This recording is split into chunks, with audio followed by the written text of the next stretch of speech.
This time on episode 225 of Legends of S.H.I.E.L.D., we'll be talking about Agents of S.H.I.E.L.D's newest episode, Fun and Games. We'll do the Marvel News Roundup and your listener feedback. I'm Adam from the Digital Soup Podcast, a proud member of the Gonna Geek Network, just like the show you're listening to now. The opinions expressed are those of each individual. Check out all the other podcasts at GonnaGeek.com and get ready because geekiness begins in 3, 2, 1. You have been granted clearance by Director Phil Coulson. Stand by for S.H.I.E.L.D. debriefing.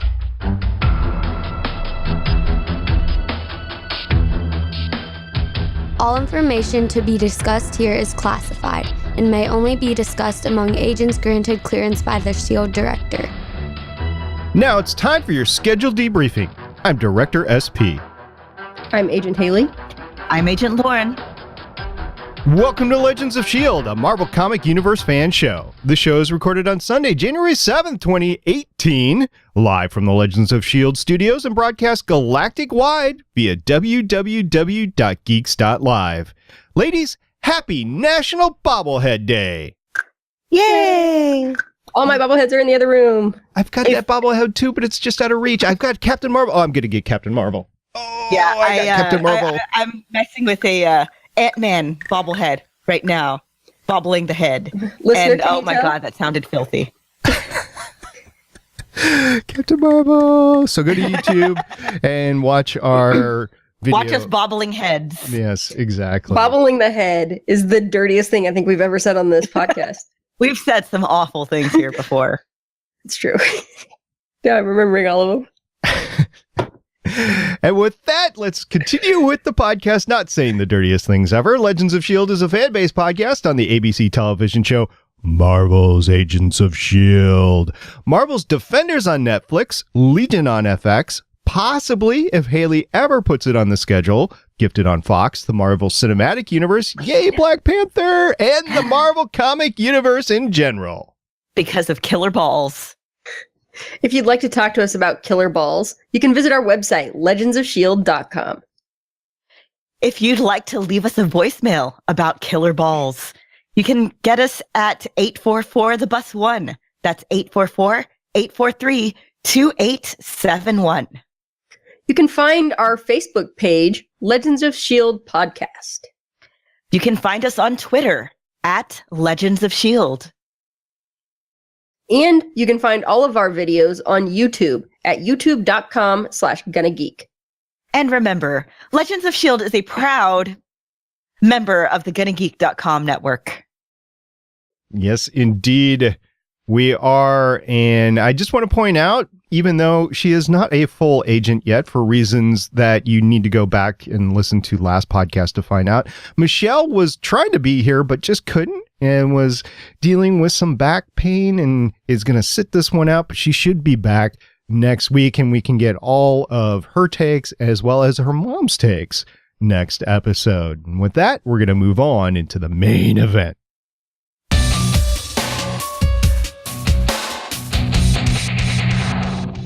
As we mentioned before, we're going to be talking about the 6th episode of the 5th season of Agents of S.H.I.E.L.D. called Fun and Games.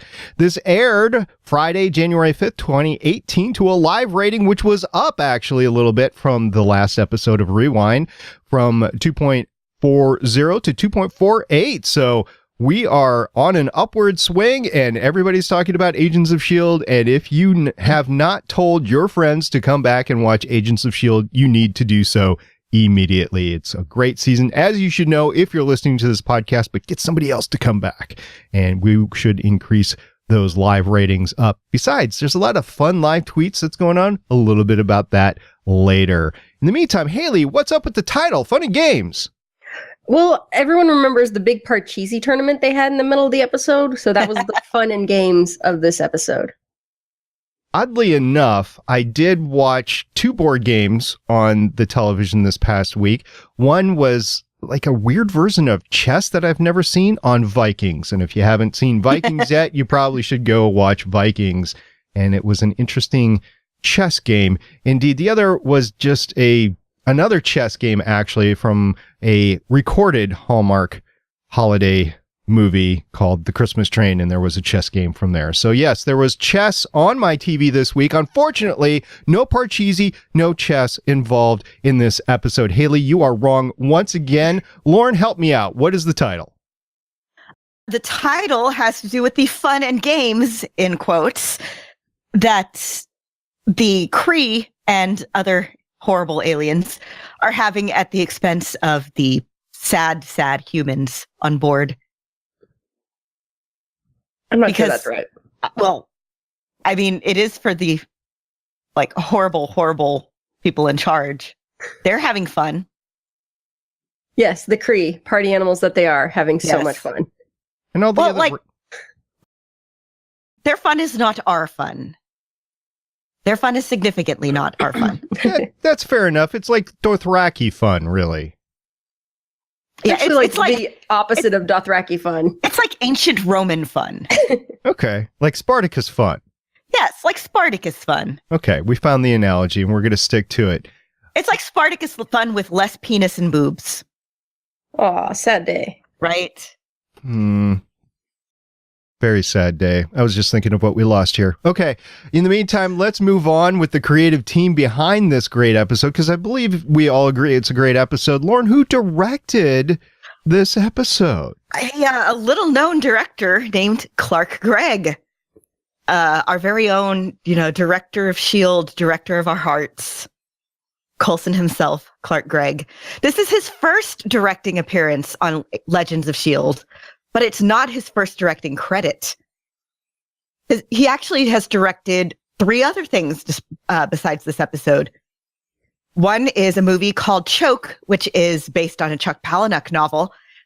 And actually, it's a really funny movie, and he directs Justin Hammer himself in that one. And it's a weird movie, but it's a Chuck Palahniuk-based movie. So he's also directed a short called A Breakfast Nook, a movie called Trust Me, and now this episode. And amusingly enough, though not directed, I found out that he wrote the What Lies Beneath screenplay a while back, and it just blew my mind. Yeah, we talked about it on the show when it came out, actually. I thought he was directing that, but he wrote it. And he wrote it. Didn't his wife actually act in it, I believe? I think so. I don't remember. It's been so long since I remember it blew my mind at the time because it was the first movie I'd ever seen where Harrison Ford was the bad guy. But one might argue he's always the bad guy. Jennifer Grey is not listed in the credits of What Lies Beneath. Okay. But yeah, Gregg, multi-talented guy. So, yes, director of S.H.I.E.L.D, director of our hearts. And then over on Instagram, I actually saw the cast picture for the episode with everybody, including I believe his name is Coy, the guy that played Flint. And it's actually, they're all look like they're having fun, and they must have fun all the time. But yeah, our first directing appearance by Gregg. He did a great job. Haley, who wrote this amazing episode? This episode was written by Brent Fletcher. He has writing credits going back to 2004. He started with an episode of Angel. He did an episode of Lost, Friday Night Lights, Spartacus, Gods of the Arena, Deception, and then he did 8 episodes of the main Spartacus series, 1 episode of Camp, and 11 episodes of Agents of S.H.I.E.L.D, including this one. Just look at that list of Agents of S.H.I.E.L.D episodes that he wrote. Love in the Time of Hydra, Failed Experiments, Farewell Cruel World, Girl in the Flower Dress. He has been around since season 1 and has done some amazing stuff. The last episode that he did before this was at the end of season 4, so he was running right into season 5 here, so that was great. So there's your creative team. Gregg, as we've learned, is now a creative guy, and Brent Fletcher, very experienced, very creative, very good pair. I hope we see this pair again in the future. So we're going to move on into the highlights of the episode, and we're going to move on into, I think we have to talk about it right out of the gate because it's been so pervasive, and that is basically everything to do with the Science Babies. This is such a good Science Babies episode. So we start off Fitz in his Marauder persona, Bosch Talk, the Marauder, he goes and he's hiding behind Simmons and he's trying to profess his love for her and he doesn't know she can't hear him. And I'm there sitting on my couch screaming. Were you indeed sitting? Where did you stay seated? I did because I'm currently fighting off a cold and I was kind of medicated at the time. And so I'm there, I'm screaming, I'm coughing, I'm choking. And amusingly enough, my tweet about that did get retweeted by the director himself, Clark Gregg. And once again, I'm very sorry for blowing up everyone's phones. That's okay. Although that I'll really give you the cool. charge for the new phone here and right after we're done. And so every time anything happened with these two, I'm dying. It hurts. It hurts so good.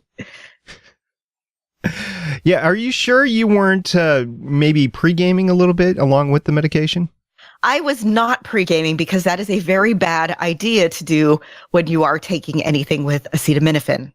Okay. Your liver will thank you for not pre-gaming with acetaminophen. And kidneys too, probably. Yes, this has been your public service announcement from Legends of S.H.I.E.L.D. You get one every week, whether you want to or not, from the biology department that Lauren heads up. So yeah, we had the science babies. They were awesome throughout the episode, including the not one, but two wedding or marriage proposals. So we have Fitz proposing to Gemma when she can't hear him, and then very cleverly getting Cassius to get her little weird transmitter Sound canceling thingies. Yes, the sound canceling brain headphones turned off. And then, of course, at the end, she proposes to him, and I was just dying. And then he was like, I did it first.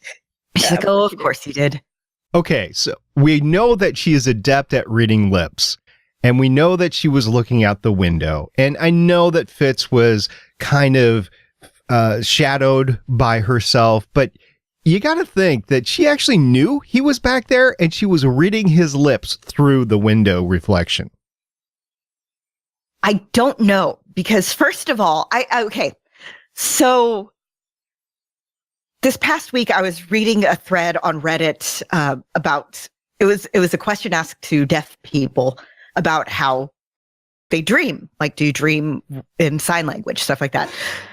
And the subject of lip reading got brought up. And honestly, even very, very proficient lip readers only have about a 30% accuracy. Well, I think, will you marry me? I mean, if you get any part of that 30%, you're probably pretty good. When lip reading, I think, is more helpful as people with like partial hearing. Yes. So it's like they're getting some of the words and matching that with your lip movement. That's when it's more helpful. But just straight up lip reading. And it helps when there's context involved, and there's a lot of other things that go into it. But she was not able to like focus on his lips and really pay attention to what he was doing. She had to maintain her cover. Yes. Okay. So even if she was getting one word out of 3, I'm not sure she would have picked up on, although that would be really sweet. Yeah, if later on we learn that she was actually knew what he was saying the whole time and she was just stringing him along, maybe when they do get married and it's in the vows or something like that. Even when from the first time that you proposed to me, could he see him say, I knew it. I don't really see her as the type to string him along, though. No. I think, but then again, I was like, oh, I think she'd be real excited. But no, at this point in her characterization, she's good enough at keeping her cover. But I don't see that as stringing him along, per se. So do you think he's going to wear a cardigan tux?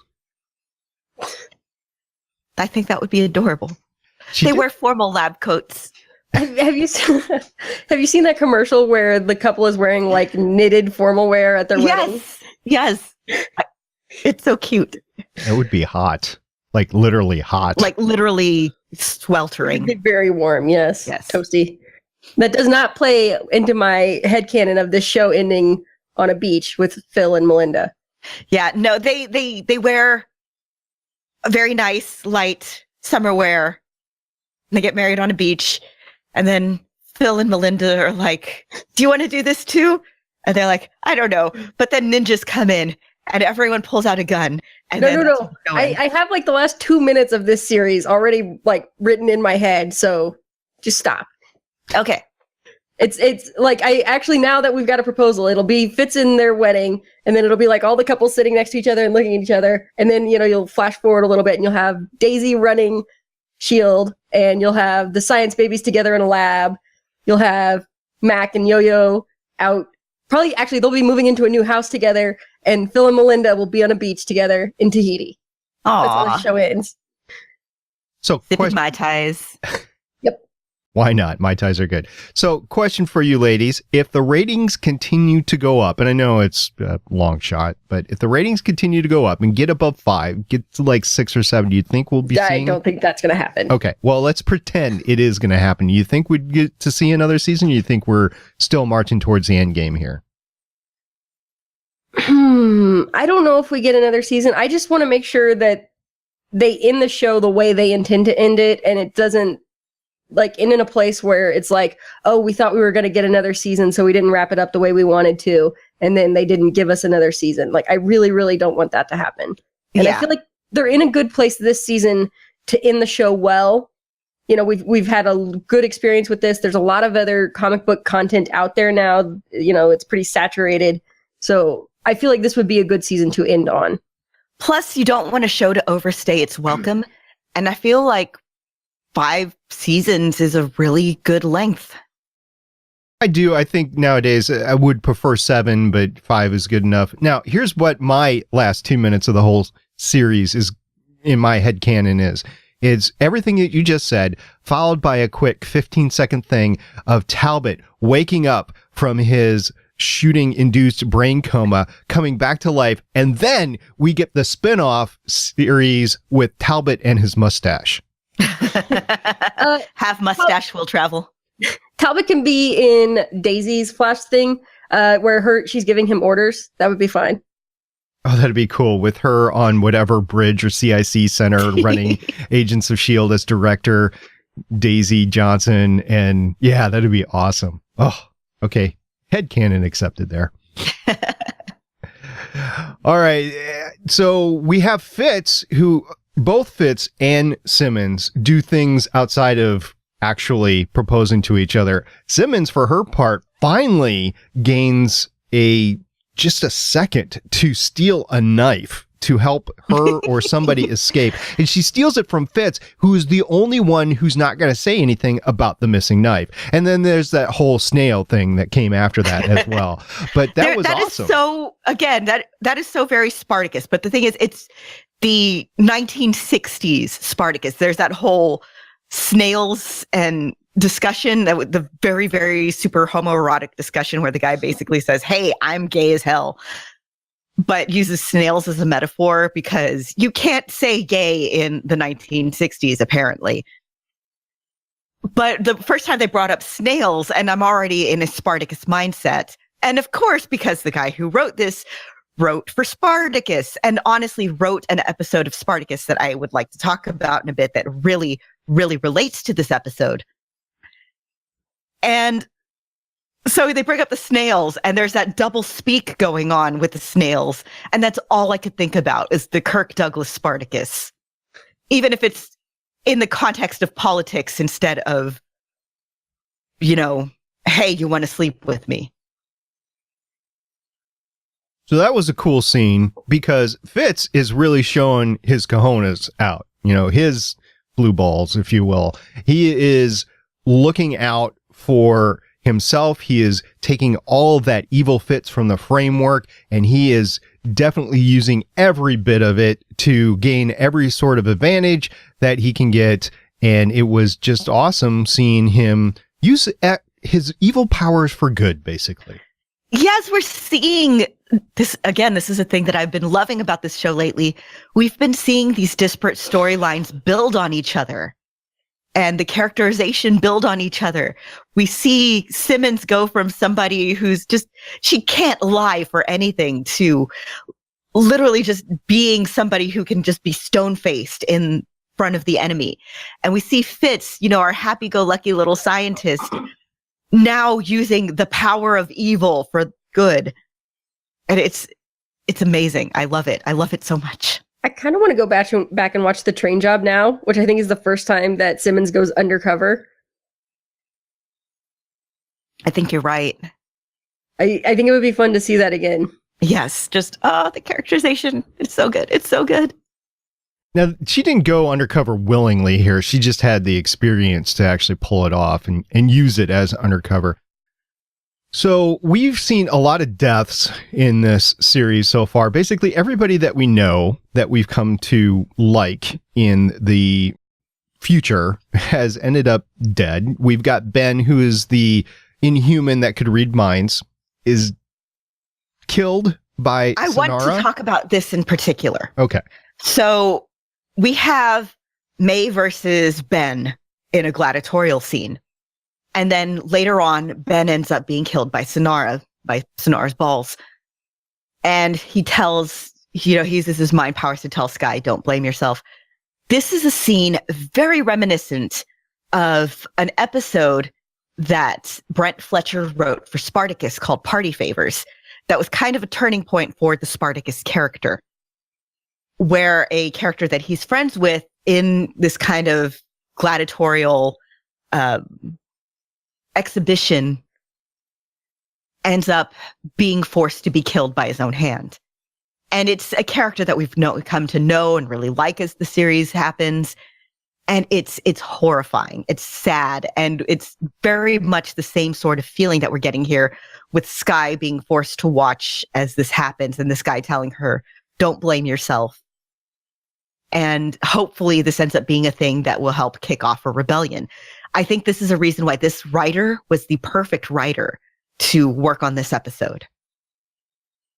There was a lot of good things that was perfect for this episode, and Brent coming in and writing on it was probably one of the greatest decisions of this season so far. I mean, there's been a lot of great decisions, a lot of great writers and creative team so far, but this was heartbreaking, and it started me thinking, okay, I should not care about anybody in the future, because the future's not going to exist at the end of the season or at some point when we end this arc.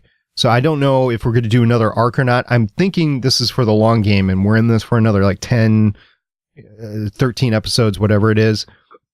And we're going to get to a point where we go back to real time at the end. So I don't know if we need to care about any of these characters long term, but it's heartbreaking when you see them die along the way.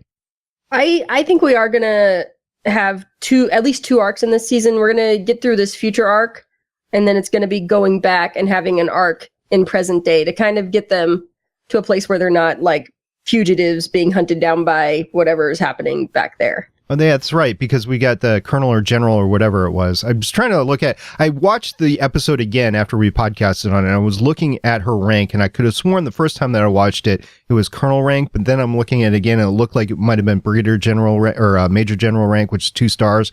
I don't know. I'll have to take a look at that again. Anyway, there's that whole thing that is still out there as well, no matter when they come back. So if they come back from the moment that they were taken, then they still have to deal with not knowing what is going on with the S.H.I.E.L.D. organization or whatever Talbot was running.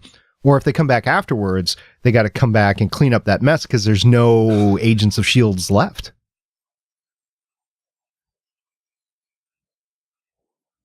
Yep.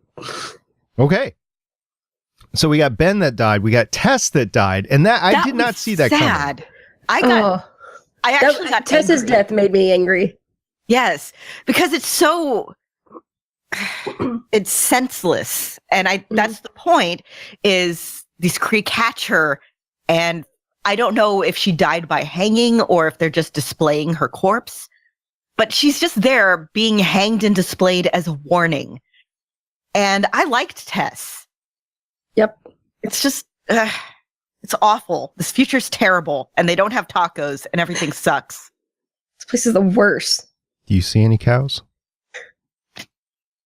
I don't know if you listened to the last episode or not, Lauren, but there's this whole story that I made up about the ferrets that were let loose in Rewind and the fact that they found their way to the lighthouse and they're part of the food chain now.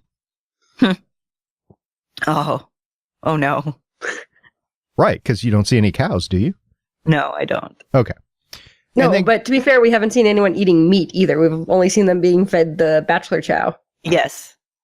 Yeah, that and snails. Yeah, but that's only for the rich people. And those are presumably imported. I think it was... Yeah, I don't think those were Earth snails. No. Although I was kind of surprised that Fitz let out Terran food as one of his statements. So I was thinking, does that give away the fact that he's from the past? Because there's no Terra anymore. Yeah, but using the word Terran is not something somebody from Earth would say. This is true. I'm trying to remember now. I rewatched Titan AE over the holidays. Actually, New Year's Eve, right? Such a good movie. Yes. I did. And I rewatched Spice World. Oh, okay. So anyway, Titan AE, for the first time ever, I was watching it going, the animation could have been better on this. It really could have, even in 1999. But aside from that, the story is great. The actors are great. Bill Pullman, Matt Damon, and what's her name from E.T.? Drew Barrymore. Drew Barrymore, yeah. So great trio of actors with that and a bunch of other secondary actors. And I think they did say Terran or Terra quite a bit in there. So they did. But then again, Earth was destroyed in that one. Well, Earth is destroyed here, too. That's what I was trying to go back and forth between the two. It's like, okay. So there's precedence here. Okay, it's so funny that you brought that up because I'm scrolling through Tumblr as I usually do, sorry. But somebody had made a post about, it had a bunch of characters from various Don Bluth movies, including Kale from Titan AE. Don Bluth only knew how to draw one man, but damn it, he wasn't going to let that stop him. Yeah, Not wrong. Yeah. All right, so such a good movie. It was, and I couldn't think of a better way at the time. I mean, I was thinking I could watch The Martian again for like the 50th time this year. I need to rewatch that.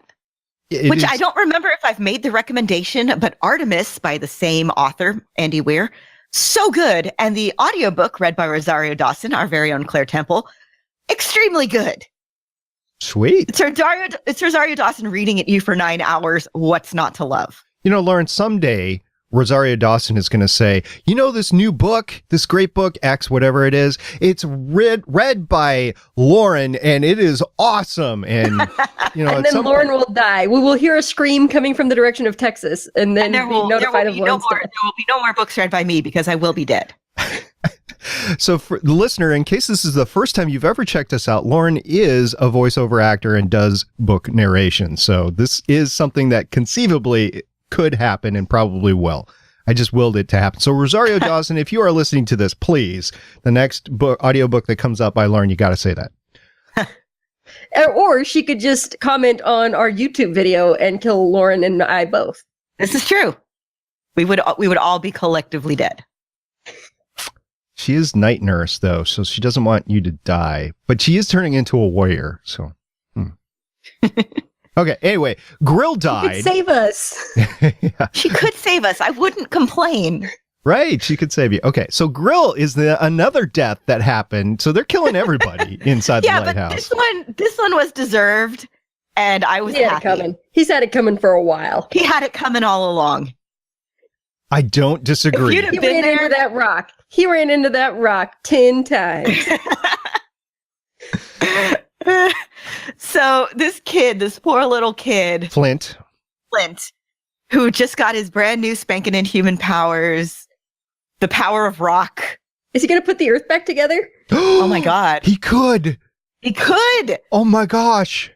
Why have we not thought about that until just this second? Are you kidding? I thought about it as soon as I saw it. At first I was like, oh, that would be really useful for their mining operations. Then I was like, oh, that would be really useful for putting the Earth back together. I literally gave it no other thought other than the power of rock. That'd be I so literally cool. gave it no other thought. That we could create in Agents of S.H.I.E.L.D. our own planet Bob. We could. Nobody said you had to live on Bob. For those. Oh, now you're the king of Bob. For those who don't get that reference, it's straight out of Titan AE, so you gotta go watch Titan it. AE. motherfrackers. Watch Titan AE. All right, so Flint, it's just this nice kid that's just scratching by. He's salvaging stuff, and I don't know where he gets the stuff in his backpack. Did he steal that backpack? Was it his backpack all along? I don't know. It's an inherited backpack. I don't know if they're making backpacks anymore. Okay, well, it's just like 100-year-old Jansport. He pulls out the scissors, this, gigantic scissors. It's a little rusted, but it's still scissors. It's like one half of a pair of scissors. It's a sizz. Okay. So he pulls that out and he turns it into salvage, and he's trying to just get by, right? He's trying to get something to eat. Yeah, he's getting an orange so he doesn't get scurvy.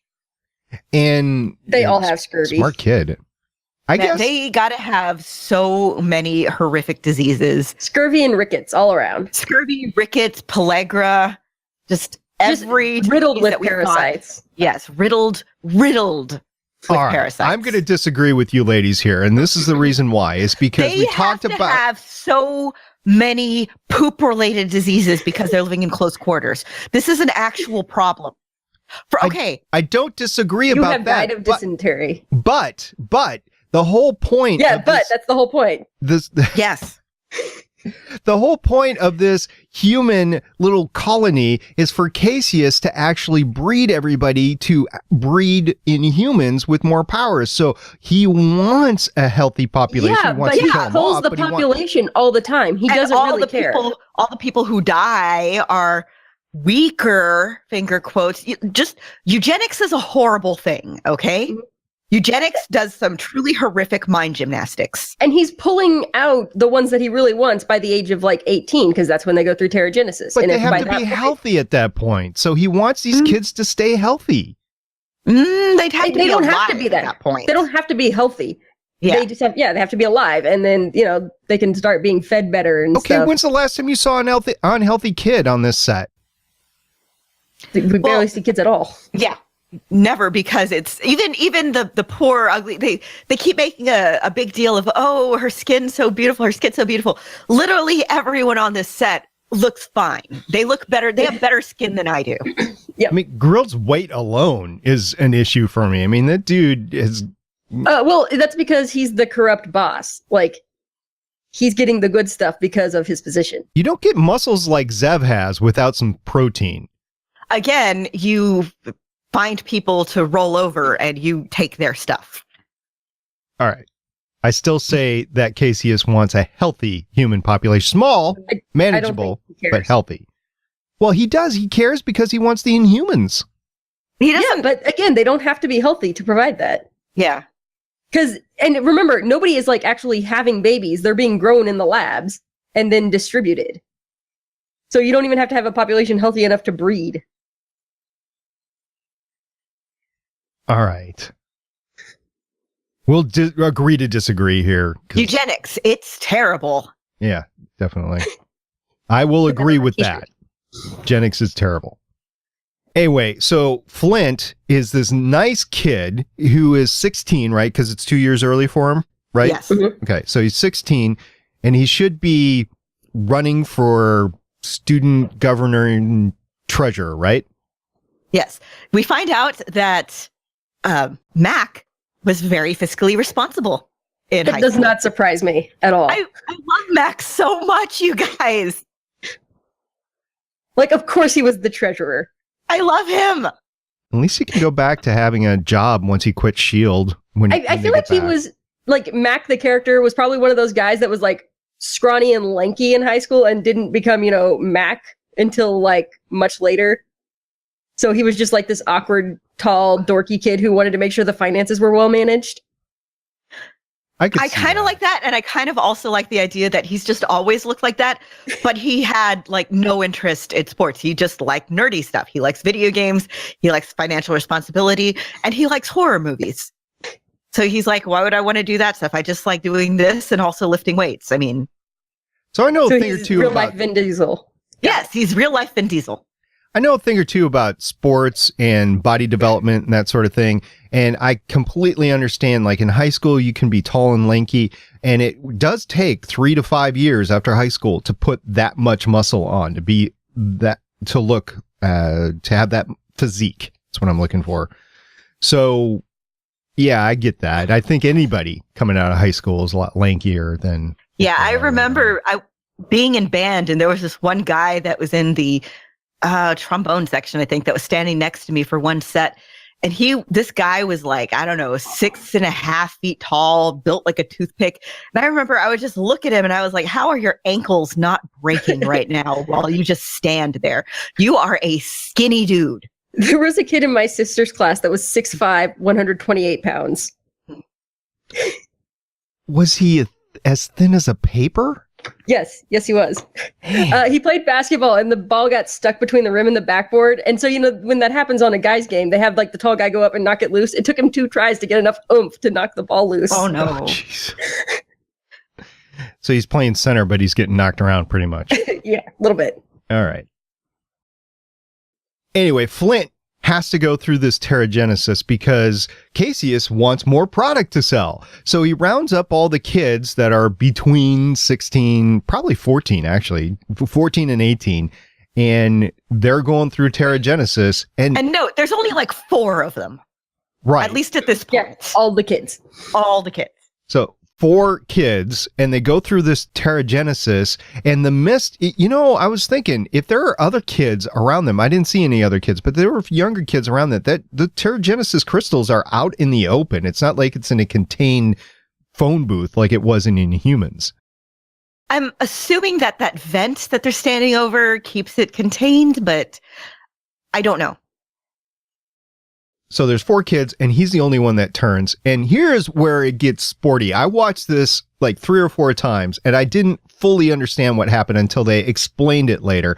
But the Inhuman cocoon that's around Flint, once he gets Terrigenicized, he busts out of it, kind of explodes out of it. And first of all, I'm thinking spontaneous explosion. And then I'm thinking after he shows up next to Yo-Yo, I'm thinking he's got some sort of transport power. But then I discover that Yo-Yo actually has kidnapped him and taken him away. That was pretty cool, making it look like an explosion. At first, I thought he was invisible. I was like, wow, he turned invisible. I think the explosion around it was pretty cool, too. Yes. And then they start looking for him, but they don't know if he's really exploded or if he's hidden somewhere. But they're thinking he's hiding somewhere because I would think that there would be bits of clothing everywhere. I don't know. Little bits of skin. Yeah. All right. So now we've gotten one fight with May and Ben, and now we've gotten to the main event, the main Spartacus fighting arena event between Quake and Smurfette. So, yeah, this is... So first of all, Smurfette gets just royally screwed by this situation because Cassius' brother shows up. And Cassius had been like, oh, I'm going to make her fight one of my other Inhumans. Cassius' brother, who, by the way, was played by the hot snatcher guy from the last 2 Harry Potter movies. Okay. The guy who kind of had this like semi Noel Fielding Russell Brand look going on. But anyway, he shows up and he's like, no, let's have him fight. Let's have the Destroyer of Worlds fight her. And Sonara's like, wait, this wasn't in the plan. And Cassius, terrible boyfriend or whatever that he is like, this is fine. This is fine. You'll die probably, but this is fine. He's terrible. He's the worst. Yeah, he walks over to her. This is good. This is not bad. I think we got... And honestly, he holds all the cards because if it comes down to it, he can switch Quake's implant on and immediately give Smurfette, whose real name is Sonara, we call her Smurfette because our audience have nicknamed her Smurfette, and give Smurfette the advantage. So I think everything's okay. He'd have to spin it, but he can save his girlfriend that way, or his stray, as it's been called. Yeah, I guess there's a story there. I don't know if we're ever going to get it, but there's a story there. I don't know. And it does not go well for Sonara. No, she ends up losing. and it doesn't go well for Quake at that point because she has levitated herself using her Quake powers, and then her powers get switched off, so she falls down to the ground. Yes, but then, oh, first of all, I loved when she's hovering in the air. I'm like, she can fly. Yeah, did you forget that? Did you forget she could fly? No, I love it. I just love it so much. Yeah, it was cool. And then, of course, we have Fitz and Simmons planted there in the box. So they do their thing. The box does that thing like in Hunger Games where they have the force field so that you can't shoot into there. But they still manage to get down there and get Quake, and it's amazing. And that's when Simmons proposes to Fitz, and I love it. And Fitz is a badass shooting that icer off. I can only imagine it's an icer, right? It's not an actual real gun. It's an icer. So he's, putting everybody to sleep, including the Kree. Good thing that icers work on Kree. And he's able to escape that way. Now, we know that they have stashed S.H.I.E.L.D. gear also in the lighthouse. And to my knowledge, they haven't retrieved it yet. So we still got to get to that point, and we still have to get the Mac and the Kree axe fight. Oh, man. Shotgun axe fight, you mean? Well, shotgun axe for Max. I don't think the Kree is a shotgun axe. It's straight up axe, right? The Kree aren't cool enough for shotgun axes. That's because they brought an axe to a shotgun axe fight. Yes. There you go. So that's going to be fun when it happens. And it was amazing. The action was amazing in here. The story was amazing. You got all the feels with the dead characters as well as discovering Flint. Deke is nowhere to be found whatsoever. I think that's a little bit odd that I think he would have been in the middle of things. He would at least have been in the Terragenesis area, the common area, as Terragenesis was happening, I would think, but we don't see him. Oh, never mind. He's locked in his room. Did we ever decide if he had like a can, a pot, or a toilet or something? A bucket? No, he just has to use the corner. Oddly enough, since we've had this discussion, I've started watching a heck of a lot of sailing videos on YouTube. Yeah, do you know you just go over the side? Well, not when you're in port. Well, okay, when you're in port, no, but when you're out at sea in like those old-timey vessels and stuff, you just go over the side. Okay, like, I don't mean like go over, like fall over. I mean you poop over the side. That would make sense because these heads, as they're called on a ship, that's what they're called. Yes. A head, I've heard of these composting heads. I've also heard of holding tanks heads, just like in an RV, by the way. Mm-hmm. And if you're in the United States, you can't dump it. But if you're in the Caribbean in certain areas, you can dump it just fine. So yeah, I've learned way too much about sailing boat bathrooms. And I just imagine that Deke has one of those. If you've never read the Patrick O'Brien books, I think you might like them. It's about the Age of Sail type stuff. All right, so we've got Cassius and his brother going at it. Did anybody get a Ward vibe there with his brother there at any point in time? A little bit. They really do not like each other. No. Nope. Not at all. Back and forth. And again, a very, very Spartacus-like interactions there with the politics and the father always liked me best. Okay, who's the guy who's running this, the Kree that's in charge of this little station? Can't remember his name. Cassius. Okay. Cassius is very much the Bodiatus. Yeah, he's king of this little crap hole, but it's still a crap hole. He is crapped on by everybody else in Kree society. Yes, it's amazing. I love it. So question for you. He is light blue. Is that makeup? Is the light blue makeup on him? Because his brother's dark blue. Yeah. I don't, does he have Kree vitiligo or something?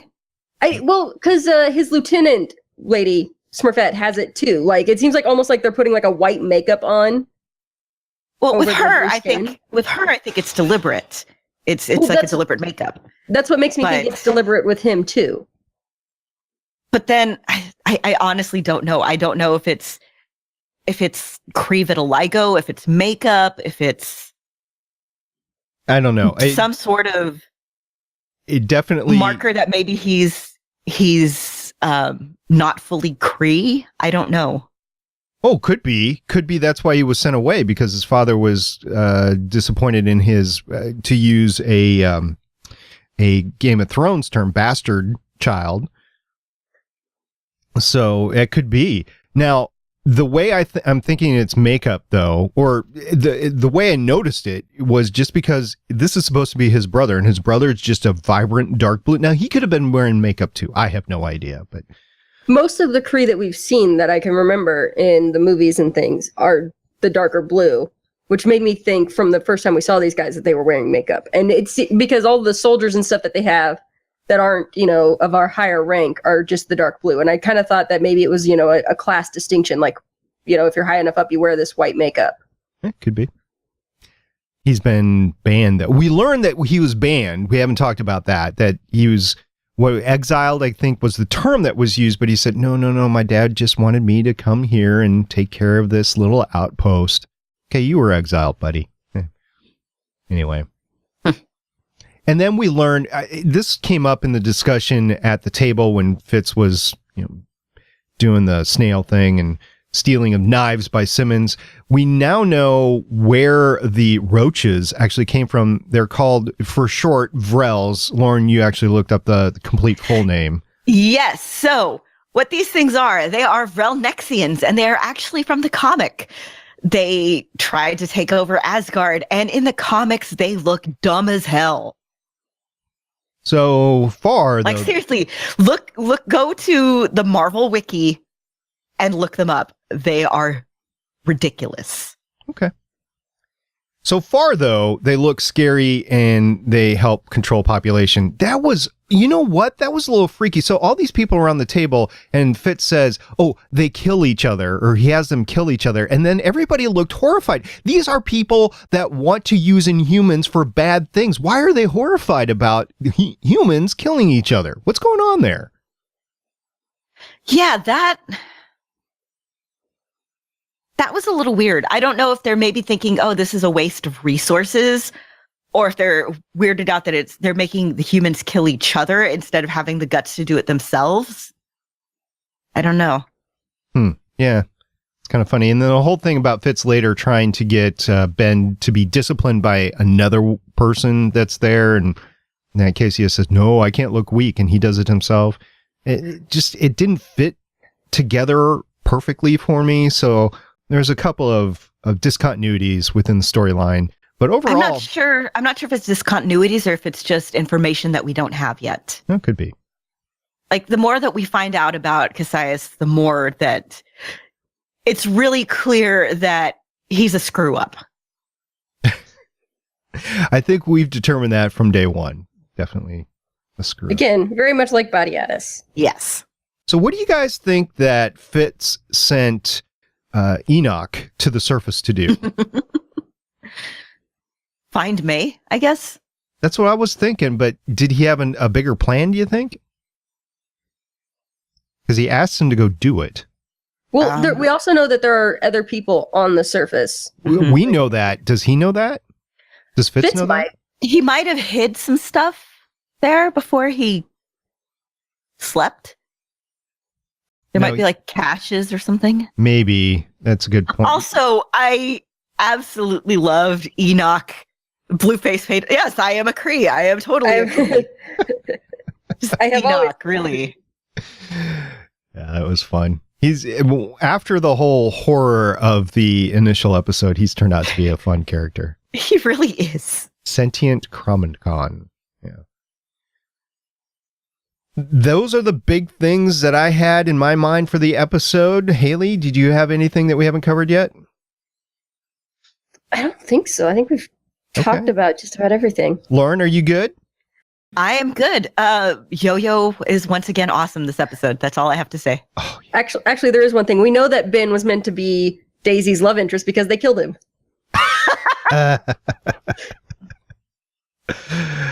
Oh, but they haven't killed Deke yet.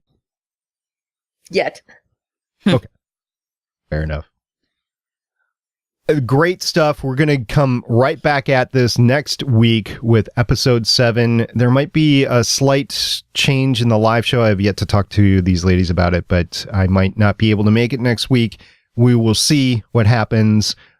Things are in flux for me for next Sunday, so we will still have a show out for you next week, no matter what.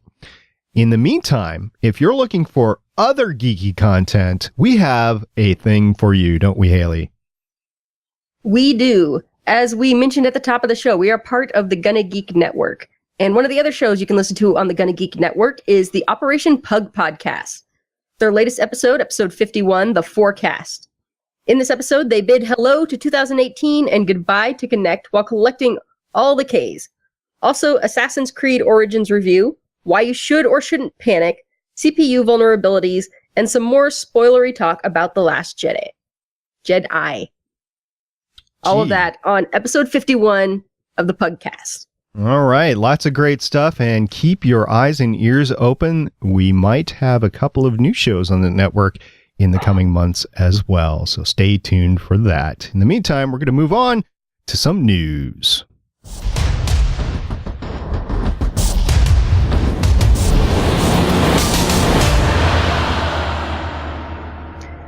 All right, our first bit of news is about Black Panther. Kendrick Lamar is producing Black Panther, the album, and lead single is fantastic. I gave this a listen. The first single is called All the Stars, featuring Kendrick Lamar and SZA. And it's really good. I can't wait to hear more from this album. I have heard, I don't know if this is true, I've heard that their plan with this album is to make it kind of like a rock opera, so that if you listen to the album, it'll be like experiencing the movie again. Yes, that's what I've heard too. It's less movie, like songs that are in the movie, and more just a bunch of musicians, like you said, doing kind of not really a concept album, but a lot of stuff that's inspired by and getting the feel of the movie, which I really, really dig. That sounds kind of awesome. Yes. So yeah, give it a listen. IO9 has a link to the single, and yeah, check out the album when it comes out. Guys, we are so close to the release of Black Panther. I'm so excited. I'm way more excited about Black Panther than I am about the next Avengers movie. I'm not going to lie. I kind of am too. No way. I am totally into Avengers Infinity War, although both are cool. Don't get me wrong. I'm looking forward to both. But just the scene where Thor meets the Guardians of the Galaxy, that singularly has my complete attention. And I can't wait. Yeah, but I've already seen that now. So yeah, I think it's just more that Black Panther, from what I've seen, just seems like it has a more singular focus. And Avengers, it looks like it's going to be a really fun spectacle. And I'm going to be there and I'm going to enjoy the hell out of it. But this just has me super, super, super excited. It seems to be well produced, and I can't wait to see it again. But we'll see which one at the end of the year turns out to be the better one. I'm going to see both of them. We're going to talk about both of them. Haley, right? They're going to be on the schedule, right? Why would we talk about those? Well, I don't know. If we don't, it's your fault because you would not put them on the schedule. Yep. Plus, and let's face it, this is a majority Black superhero movie, which is incredible. And it's a non-Eurocentric superhero movie, which is amazing. And I really, really, really want to see it. True. Yep. Another movie that I really, really, really want to see is Captain Marvel. And DeWanda Wise has joined the cast. Yes, she is the lead role. She's the lead character in the Netflix series She's Gotta Have It. And this is going to be her first movie role. She's also been on Underground, and she's been in Shots Fired. And I'm really, really, really hoping that she's going to play Monica Rambeau.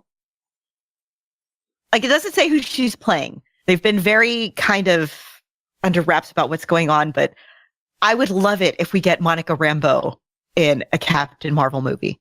And the fact that they have cast a Black actress in it has me excited. Monica Rambeau had the Captain Marvel moniker for a while. And that would be amazing if we get a Captain Marvel movie that has all three Captain Marvels in it. That would be awesome. So what else do we have news-wise Well, next up, we've got a little bit of news coming from the recent news of the Disney Fox acquisition, and that is talk from one of the X-Men producers about an Avengers X-Men crossover. Okay, so the producer in question is Lauren Schuler Donner, who has produced all the X-Men movies, is executive producer on The Gifted and Legion. And okay, so they said that she's welcoming and it said she's excited, but what she's quoted as saying is, sure, why not? When people asked about the crossover. Look, it's 18 months away, so who knows, Schuler Donner said. For me, I think Bob Iger is one of the smartest men in the country. Alan Horn's an old friend. Kevin Feige was my intern and assistant, then my associate producer on the first X-Men. Kevin and I started the X-Men together. So for me, if we work with Kevin, I'm happy. Which is not exactly a ringing endorsement, but at least it's a, hey, I'm willing to do this.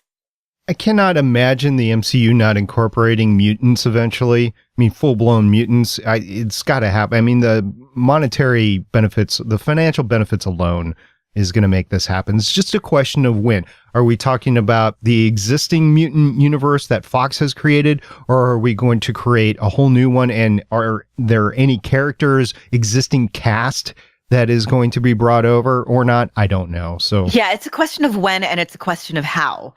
Is it going to be a kind of sister dimension thing? Is it going to be all of a sudden mutants are showing up here? I don't know.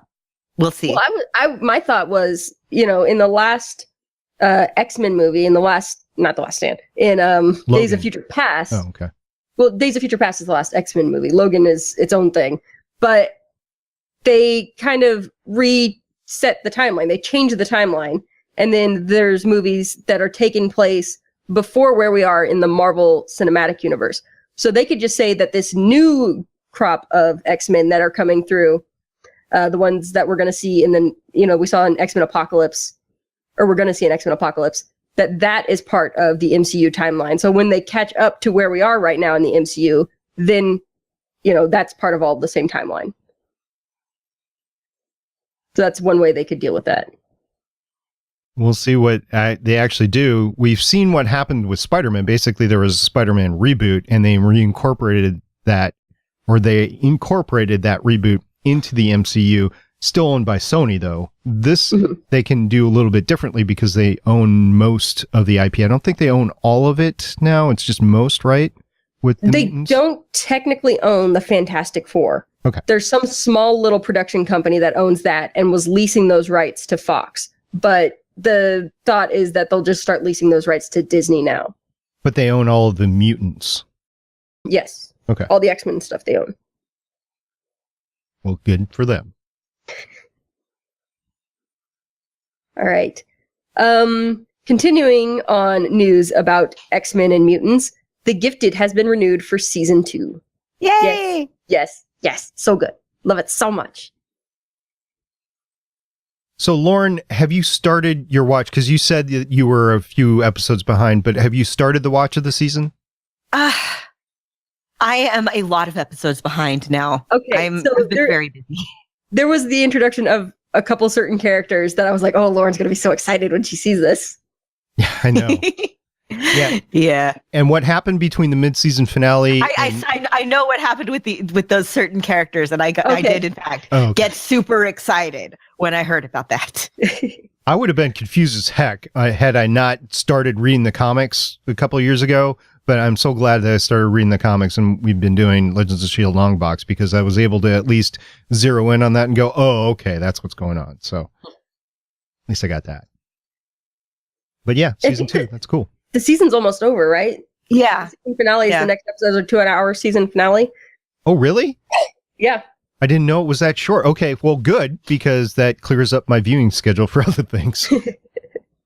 Yep. All right, a little bit more X-Men news, less exciting. Bryan Singer is no longer an executive position. Bryan Singer is no longer an executive. Oh wow, what is my problem? Bryan Singer is no longer an executive producer on Legion or The Gifted. Well, he's no longer an executive producer on Legion. And next, they're going to be working on, it says The Gifted may be next, which I hope so. To bring on Ryan Singer? Okay.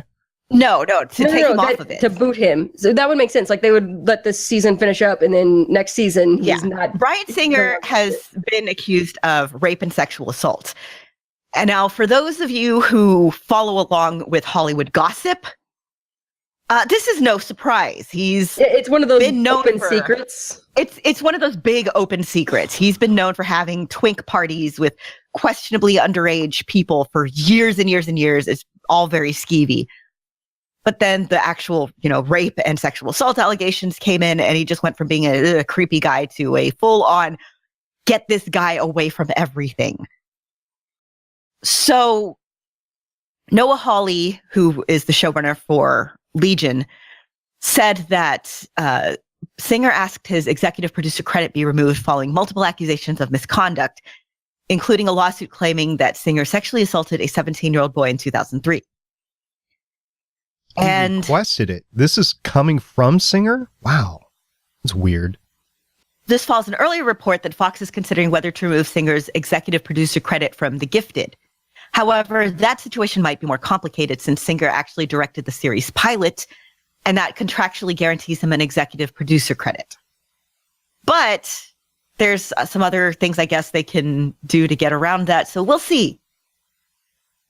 I hope so. Because again, I don't know how the intricacies of these things work, but again, if somebody's being a scumbag, that behavior should not be rewarded. So do you think this is the end of Bryan Singer and comic book stuff? I kind of hope so. Yeah, I don't think he comes back from this. Yeah, you don't want to provide somebody with a proven track record of, first of all, skeevy behavior proven.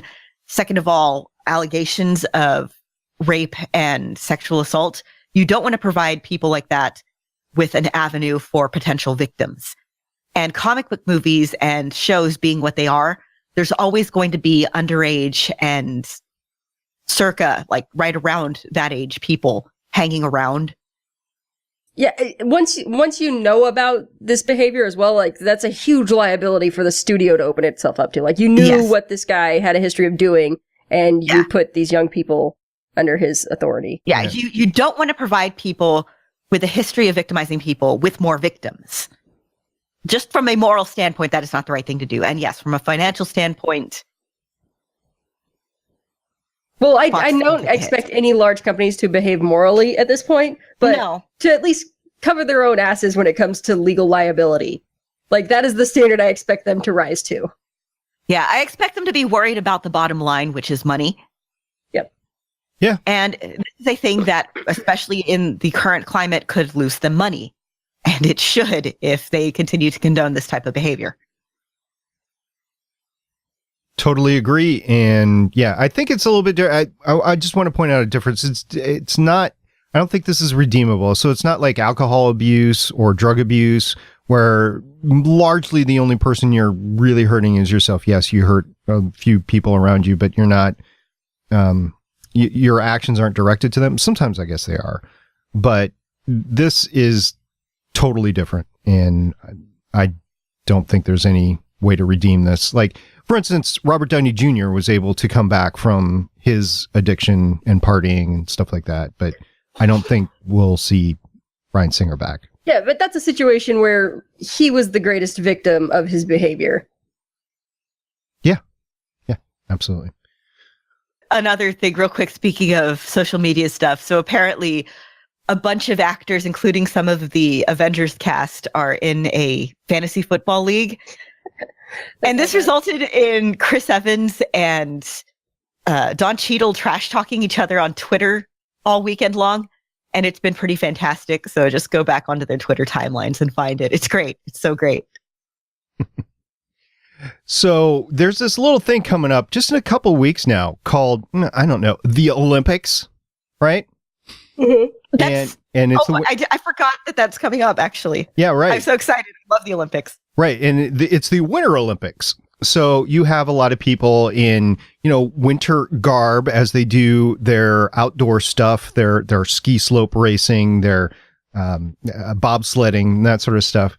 Well, Marvel put this picture out on their Instagram. I didn't check and see if it was on their Twitter, and I can't see if it's on Facebook or whatever, but they put out these pictures a couple of days ago, and they put this caption on there.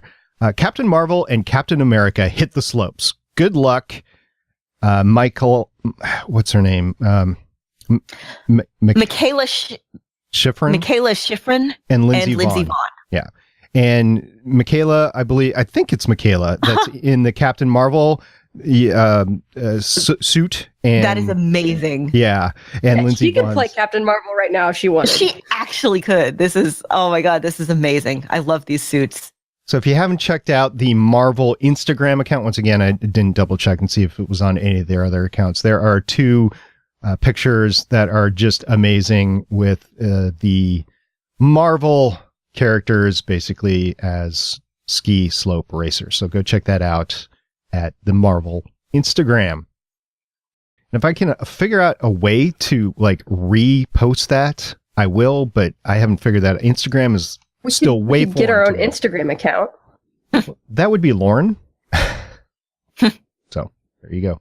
Good luck, Lauren. Or Haley, if you want to pick that up, more power to you.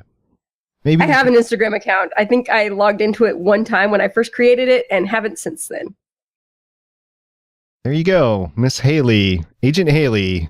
Social media maven. Yeah, there you go. All right. So with that, we're going to move on into some feedback.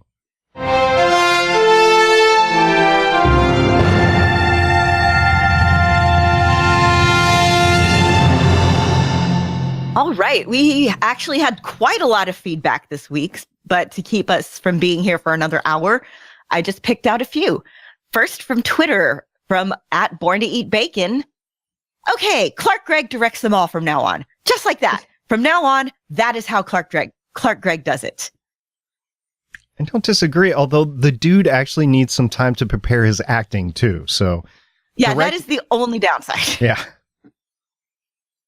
But that was an amazing directing job. He did a fantastic job, as discussed.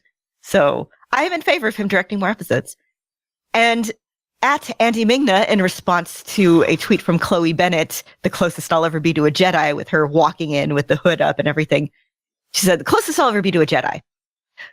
Andy Mingna said, close. I thought at that moment that, and the dress, more of you as a Sith acolyte from the Old Republic video game. Lauren, what did you think about that? It did look very Star Wars. Just, again, anytime I see, the hood and the dramatic walking in, my mind just always goes Star Wars. But then again, my mind is about 80% Star Wars at any given time, just on average. And once again, if you actually have a Star Wars podcast and have an available seat, Lauren would be really appreciative to get on there and talk some Last Jedi. This is true. I will talk Star Wars anytime, any place. And I promise not to yell constantly. But she's lying. She'll make that promise, but she's lying. And it really I said constantly. And it really doesn't matter if you yell now or not, because you have a compressor now. This is true. From YouTube, we also have some feedback. Majestic Entertainment News said, another interesting podcast. Happy New Year's. Happy New Year's right back at you. And to everyone else, by the way, Happy New Year. Happy 2018. It's good to start off with more Marvel. And Infinite 5 said, Zephyr 1, not bus, in response to us calling it the bus, which we know it is Zephyr 1, but it will always be the bus in our hearts. And I just got to say that on that episode that we got this feedback from, I did say, yes, we know it is not called the bus, but we call it the bus. We know we call it Zephyr 1. So just pointing that out, we know. It's our podcast. We'll call things what we want to. It's our podcast, and we'll cry if we want to. Except we're not crying. We're actually very happy. Sometimes you cry. Sometimes I cry. It's fangirling. I see. I don't fangirl, just personally. Liar. Okay, and with that, Lauren, what are we going to do? We are going to yo-yo zoom this one out.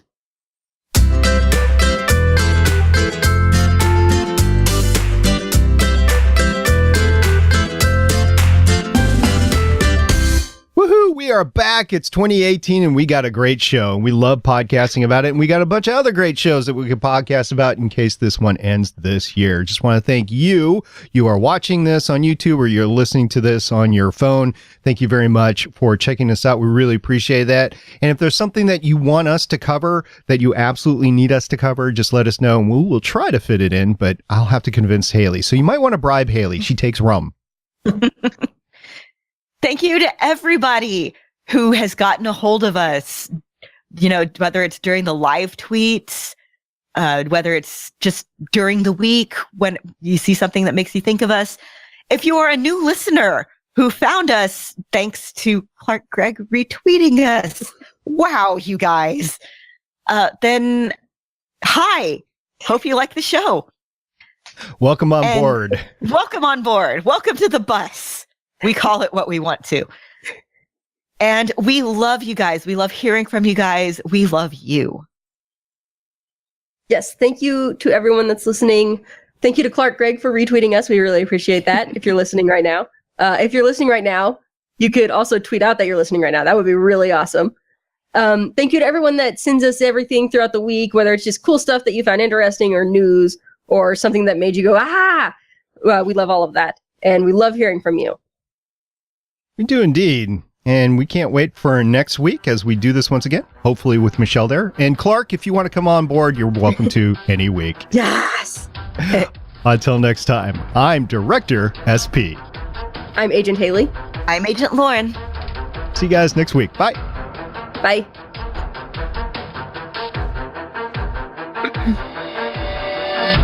Thank you for listening. If you want to leave us feedback, go to gonnageek.com and you will find all our contact information and other shows. You can also visit legendsofshield.com where you'll find our complete archive of podcasts.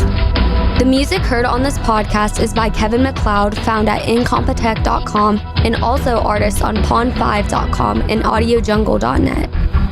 The opinions heard on this podcast are those of the individual hosts and do not represent Stargate Pioneer Productions, Legends of S.H.I.E.L.D, or Gonna Geek. Agents of S.H.I.E.L.D is the property of the Disney Corporation, Marvel Studios, and ABC. No infringement is intended.